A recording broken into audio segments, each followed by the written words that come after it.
दूसरा जरायु, आकाश में उड़ने वाले जीवों के लिए कुछ दाना छत पर डालो। तीसरा चींटियों को दो। चींटियों को अगर दाना देने से व्यापार व्यवसाय में उन्नति होती है। चौथा हिस्सा अतिथि को, अभ्यागत को, क्योंकि हमारा सनातन धर्म यह कहता है कि किसी को चाय नहीं पिलानी चाहिए। चाय तो अंग्रेजों ने अपने स्वार्थ के लिए बनाई। चाय भारतवर्ष का पेय कभी न था और न कभी होगा। भारतवर्ष का पेय दूध है, लस्सी है, छाछ है।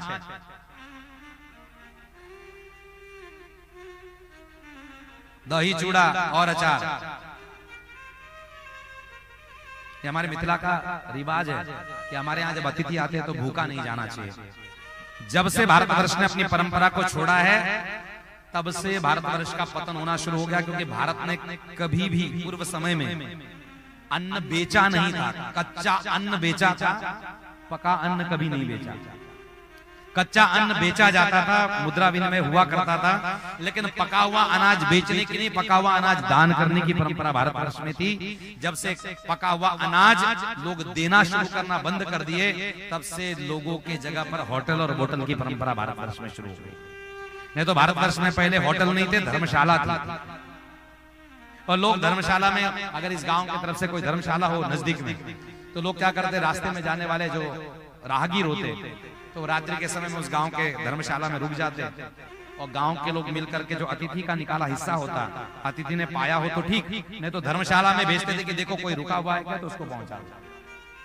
तो तब होटल की आवश्यकता नहीं होती। ये समय था भारत का, ये उन्नत देश था भारत। सोने की चिड़िया लोग कहते हैं, पर सोने की चिड़िया कैसी थी इसके बारे में सोचना जरूरी है।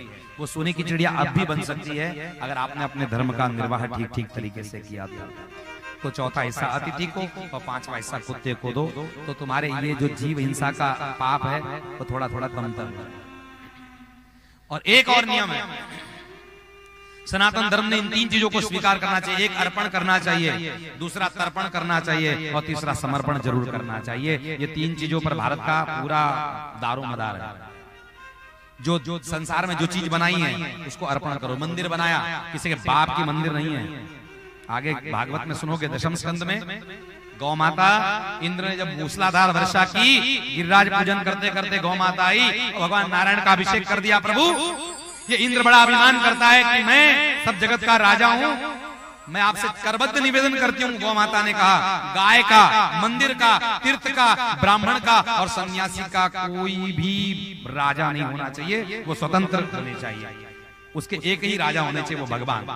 भगवान के सिवा और कोई राजा नहीं होना चाहिए। तो कोई इंसान संसार में मंदिर बना रहा है, प्याऊ बना रहा है, बगीचा बना रहा है, देवालय बना रहा है, वो लोकार्पण करना चाहिए, उसने अपने पास रखना नहीं चाहिए। मैं इस प्रॉपर्टी का अकेला मालिक को कभी नहीं हो सकता। मंदिर सबके लिए, सबके लिए खुला है मंदिर, ये हमारा। भगवान का मंदिर सबका होता है, किसी ट्रस्टी से होता है। मंदिर की प्रॉपर्टी पूर्णता जनता की होती है और जनता के पैसों से होती है। इसलिए मंदिर के अधिकारी न पंडित बन सकते हैं, न ट्रस्टी बन सकते हैं। मंदिर के पूर्ण अधिकारी सिर्फ भगवान ही हो सकते हैं और भगवान के बच्चे उसके दर्शन के अधिकारी। आपकी प्रॉपर्टी में भी होगा तो भी लोकार्पण। और दूसरा है तर्पण।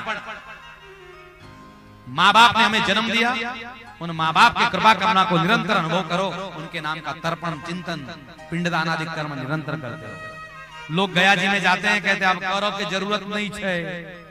अरे वो तो इसीलिए नहीं है कि गया जी में जाने के बाद गयासुर ने प्रार्थना की थी कि मेरे सीने पर निरंतर कोई यज्ञ होता रहे, तो पिंडदान के निमित्त से भगवान करवा लेते हैं, उसका मोक्ष हो जाएगा, उस माँ बाप का मोक्ष हो जाएगा जो पिंडदान जिनका हो चुका है।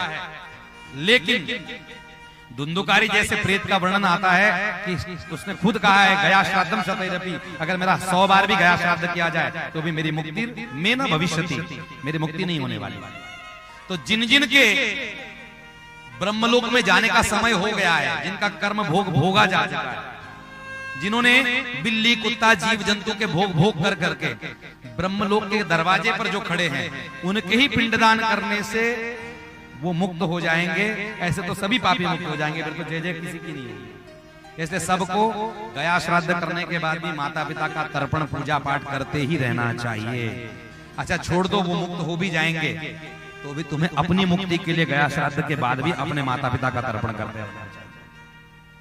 नहीं तो कर्तव्य खत्म हो जाएंगे, कर्मकांड खत्म हो जाएंगे, भावनाएं नष्ट हो जाएंगी। इसलिए वो लागू रहना चाहिए, ये जारी है।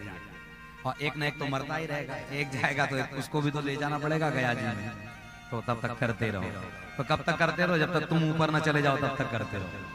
फिर तुम्हारा बच्चा भी तब तक करता रहे जब तक वो ऊपर न चला जाए। तो इसलिए अर्पण करो, फिर दूसरा तर्पण करो, और जब सब कुछ हो जाए तो अपने आप को भगवान के समर्पण कर दो। तोदियं वस्तु गोविंदम तुभ्यमेव समर्पितम। तो भगवान का है, इसलिए भगवान को ही समर्पित हो जाओ। ये तीन चीजें करोगे तो भगवान नरक के वास से बचाएंगे। इसलिए अजामिल उपाख्यान नाम का बड़ा सुंदर ज्ञान दिया है। केचित् केवलया भक्त्या वासुदेव परायण अघम धुन्वन्ति कार्स्तेन निहारामीव भास्करा। ये बड़ा अच्छा धर्मात्मा था, लेकिन एक समय के कुसंग ने इसको बिगाड़ दिया। एक समय बगीचे में अजामिल नाम का यह ब्राह्मण, जो